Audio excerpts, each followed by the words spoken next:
Hi, everyone. It's Lotti Pharriss Knowles from the Hollywood Times, and I am here with Chris Paicely and Miles August, also known as Chris and Miles, filmmaking duo. Right. Did I pronounce your names correctly?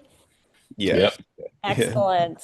Very cool. So you two have a short film that is about starting to take the festival world by storm. Am I correct? And it's called The Girl. That's the hope. Yes. And it's Mhm. called The Girl in the Street. Very Mhm. cool. We'll get to that in a minute. But first, tell me a little bit about how you met and how you both, or each separately or together sort of became filmmakers. Man. Well, we met, I want to say it was over 10 years ago at this point. And a friend of ours just introduced us because he thought we had similar interests. And I guess he was right.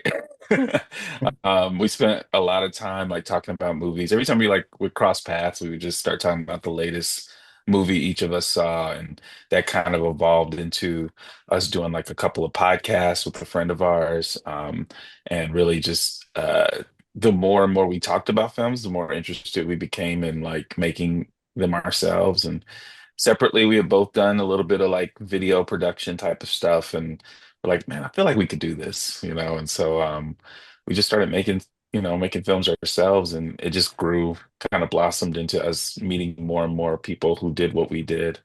And eventually, our first sort of big project was called ALUS, and we did a Kickstarter to raise funds for that. Ended up getting like a little over three times our goal. Hmm. And Uh, so that really felt like, okay, we got to do something with this. And so yeah. we that was in 2022. We made Alice, and since then it's just been like, um, it's been our jam. We've just been working together and creating new stories and just coming up with stuff to the point where now we have a couple of films that are now in post-production, including The Girl on the Street that we wrapped on, and Excellent. couldn't be happier, the work that we've been able to do. That's Yeah. great.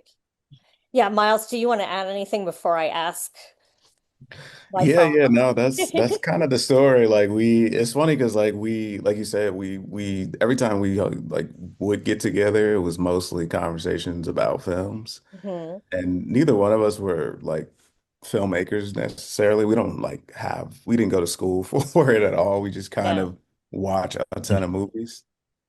But some of our skill sets like that we did have sort of were able to translate to what we do now as filmmakers. And Chris sort of having like an advertising and or marketing background, and me having an advertising background, it sort of helped us like understand how to put things together. And I also kind of started in music production, so uh, it's similar in terms of sequencing things and figuring and understanding like how to create something that's emotive. So we use Mm. some of our past experiences to transfer over to this. So it's been interesting. It was kind of learning on the job. Yeah, well, that's how I think a lot of people, most people probably don't go to film school. They have the passion and the fact that you have, some business background that kind of, is in marketing type of world. I mean, that's half the battle, right? Is getting it seen once it's made. So that probably has served you very well. So you're both based in the Chicago area. And what's the film community like there now? That I had a toe in it, and my husband was in it way back around like the turn of the century, millennium. But what's the community like there now? It's interesting. Like there's so we the process of making like our first film, Alice, like we came across a lot of like really talented people that worked and did a lot of TV stuff. Mm. And obviously Chicago, they film a ton of movie stuff here too, but it seems like there's a huge world of people doing television, like in Chicago. Chicago And Fire, Chicago. yeah, Yeah, all the Chicago shows, like right. everybody, Yeah. and it's if you meet one person that does some type of behind the scenes work, you probably know five other people that you'll come across that works on the same show. So it is very much so those kind of big platform like TV shows, the big network ones, but It, I will say like I don't know as much we don't have as much experience of like the indie sort of world here. It seems like there's definitely some circles I've run into people and going to places, but I don't know if it's as robust as like the big TV network stuff. Gotcha. Right. Yeah. Yeah. Yeah. 100%. But I assume that you have and unless you've, just put out sort of like a cold call for actors and crew people, I assume there's sort of, like you said, like a networking process where Oh you've yeah. elected a community. And are there people that you've worked with now a couple times or more on like Alice? And by the way, is Yeah. Alice sort of like an Alexa? Like it sounded like it was sort of Yes. like a It is, yeah. techno thriller. Yeah, very Yeah. Same cool. energy. Absolutely. Yes, very cool. Uh, Yeah, I love Yeah, the network to your point, we met our producer, Jamez Hampton, who has been a producer on pretty much everything we've done. He had a ton of experience in the film industry in the Chicago and out in LA and the Hollywood area too. Just so he knew a bunch of people. And so when we were sort of foraying into it, he was able to connect us and kind of plug us into that network. it. He literally, I think, assembled most of our crew for our first film. And since then, we've like Miles has went and found people like through Instagram, through different means to sort of see like who kind of matches our energy and feels like someone we can work with. Hmm. I would say, with Chicago, it's like you kind of have to put yourself out there in order to find the people. And Hmm. oftentimes you will find people like our director of photography, Lana Matthijs. She's not in the like Chicago film industry. She does a lot of commercials, but had a lot of interest in doing something narrative, and it Yeah, just worked out really well. And so people who want to stretch outside of what they're doing but have the skill set and talent are here. yeah. And it's been really cool seeing it grow. Yeah, because certainly, the you're doing something that, like you said, is maybe not the main type of stuff that's being made there, which would be, network TV and Yeah. commercials, that sort of thing. So I would think that for some people, especially if they're making decent money doing that stuff, well, hey, if there's an opportunity to do something more artistic and Hmm. stretch, that should be very attractive. So 100%. let's talk about The Girl in the Street. Really cool. Okay. And I really hope it's going to find a wide audience. So talk to me about how that developed. Yeah, I mean, it's funny. Like I wrote the film, but the idea for the film kind of, in a way, came from Miles. So he shot a short documentary called Clay. Was Mm, that like over a year ago at Yeah, this about a point? year ago, yeah.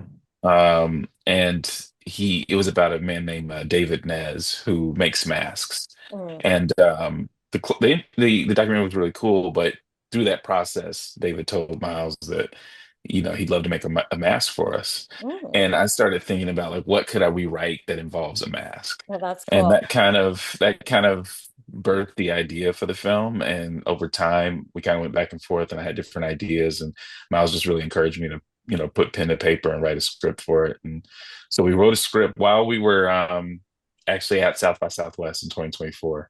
That night at the Airbnb, I just wrote the script, and then from there it just snowballed. And the film itself, I think, there's a lot of us in it in terms of like it's inspiration for what's going on in the story and some of our personal experiences. Not quite as crazy as what Malachi goes through, but just it's influenced for sure by Yeah. just that experience we've had of being people who grew up in the city, moved to like suburban or sometimes rural areas, and seeing sort of how you have to, the cult of suburbia is what we were talking Right. about, and how you change in order to fit in. And that's a Right. big theme in the story for sure. Yeah. Yeah.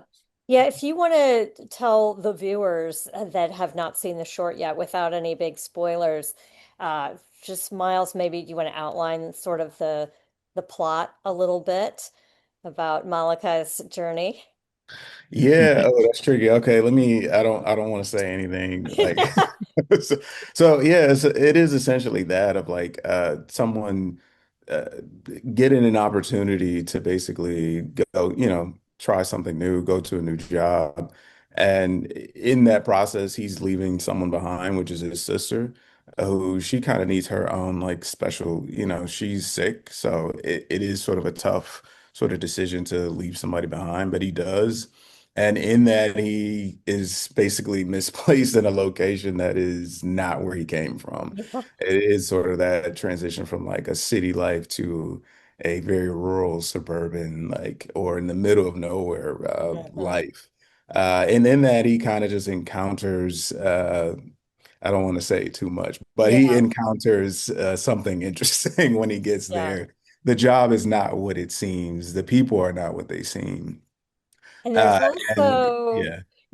a moment of will he be kind of a good Samaritan and a more, and I've read some of what you said is that you kind of wanted to talk about morality through a certain hmm lens with this hmm too. Yeah, so talk about that a little bit.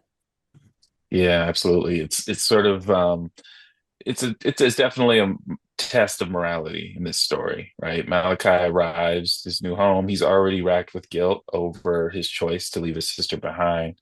And then all of a sudden he hears screaming and looks out his window. And um, we as viewers don't see what he sees, but we hear about it from him. And he's basically posed with a choice of whether to go out there and help someone or not.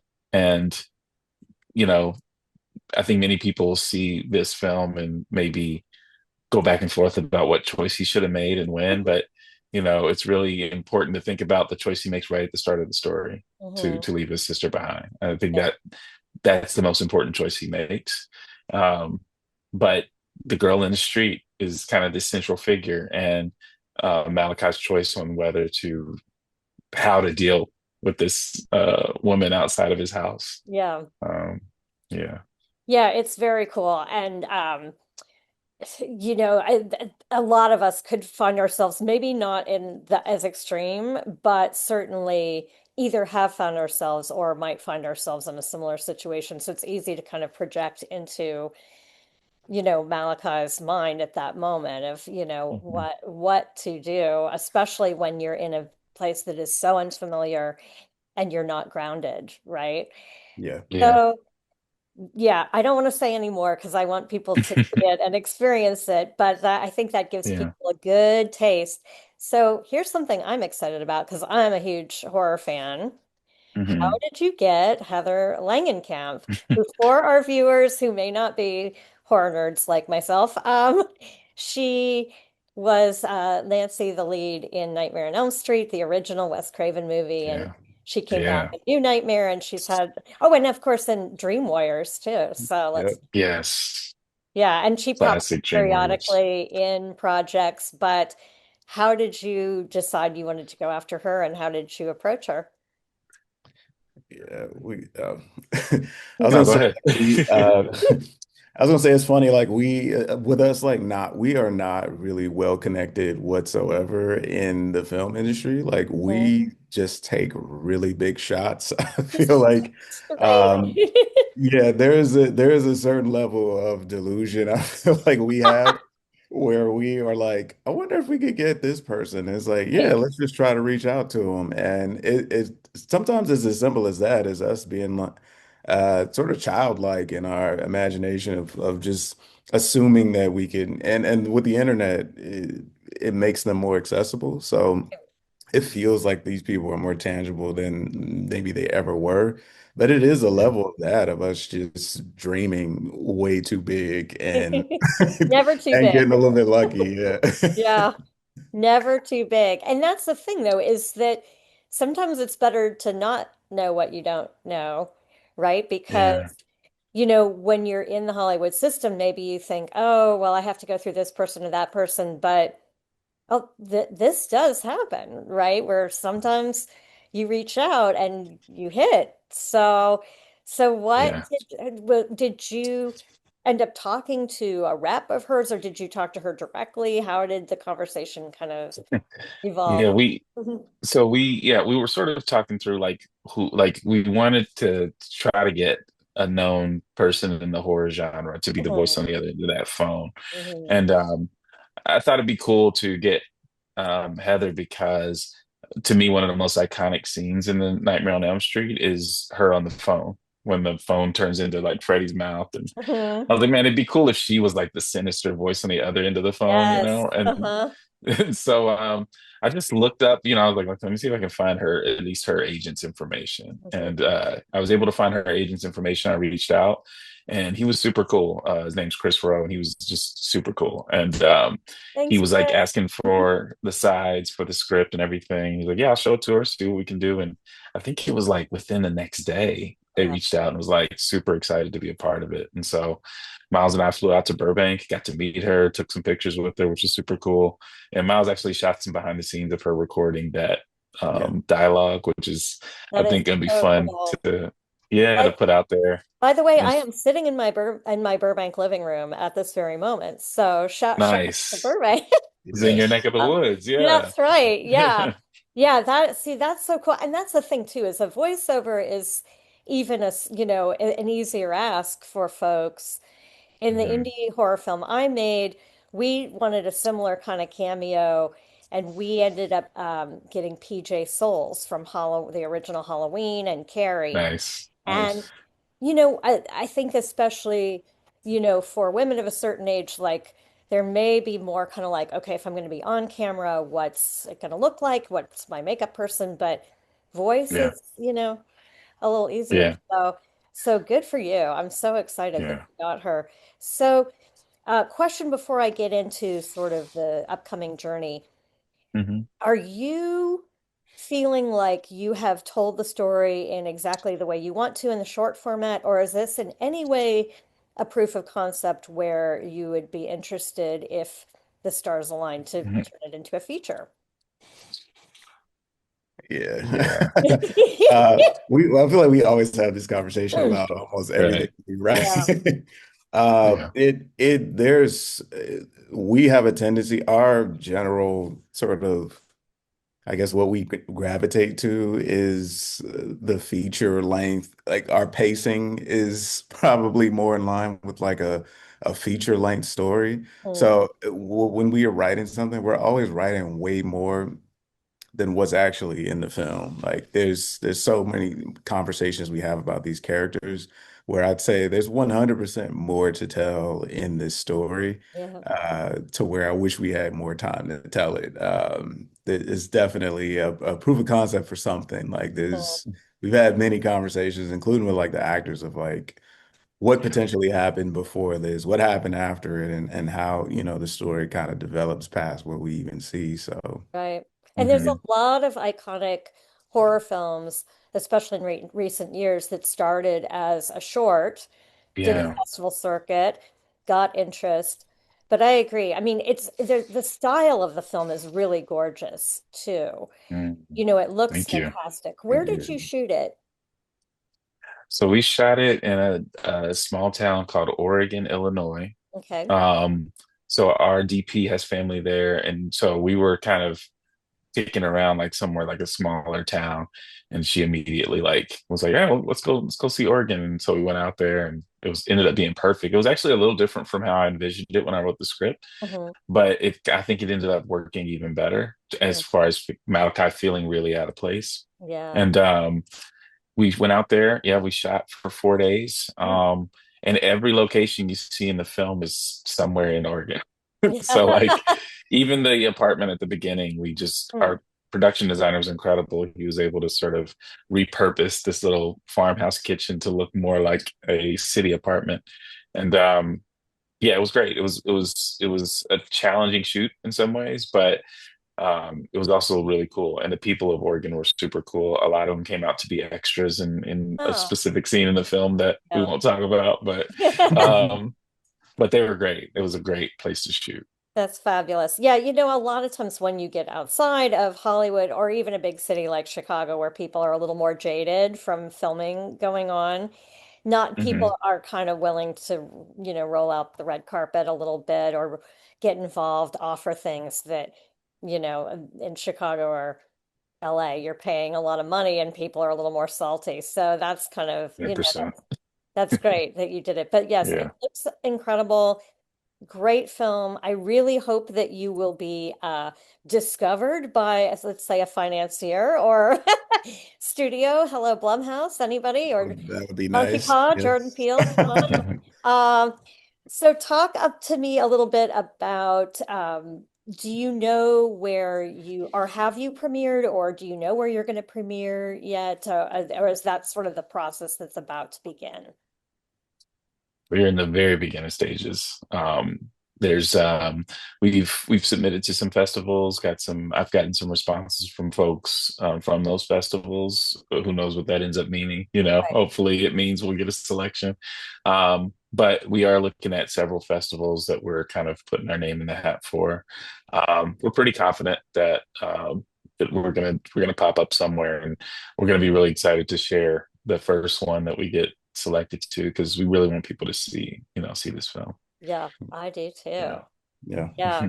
Well, it's exciting. You know, the festival journey is great fun. Did you do it with Alice as well? Did you do some festivals?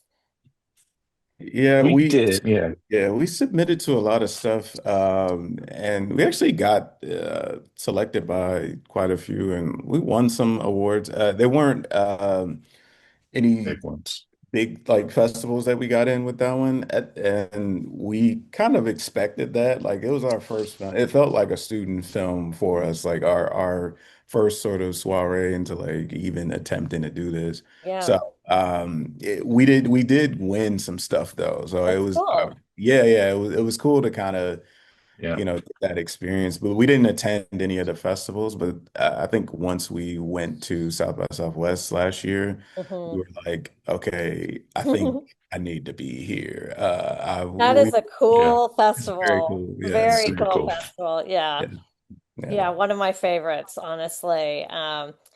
Yeah, so and it yeah, and that's, a great place to network with people who might,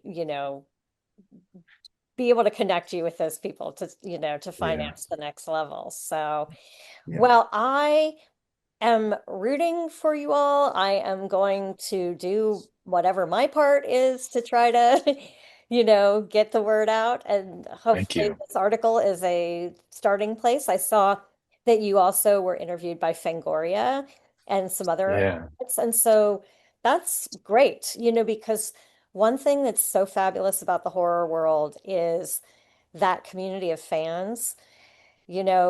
People are ready to embrace new content, new stories. And once you've got people, they're fans and friends for life. So Absolutely. hopefully you're going to be embraced by that community and, the Fangoria thing that's kind of starting the ball rolling nicely. So, well, Yeah. listen, Thank you so everyone, much. please. Before we go, where can people follow you, the film, your journey, that kind of thing? Yeah, so there's a Instagram for our company Swym Good. And so that's Swym Good, SWYM good on Instagram. And then there's also an actual Instagram page for the film, and it's just the girl in the street Okay. is the tag for it. And highly recommend following that one if you want to keep up with the film itself.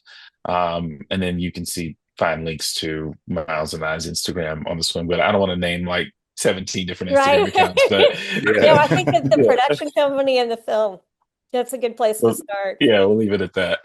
All right. Well, those of you on Instagram, follow along, and hopefully it's going to be coming to a festival near you. Go see it. I highly recommend it. And it's been Thank you. lovely meeting both of you and talking to you today. So thanks for taking the time. Thanks for having us. Thank This is you. great.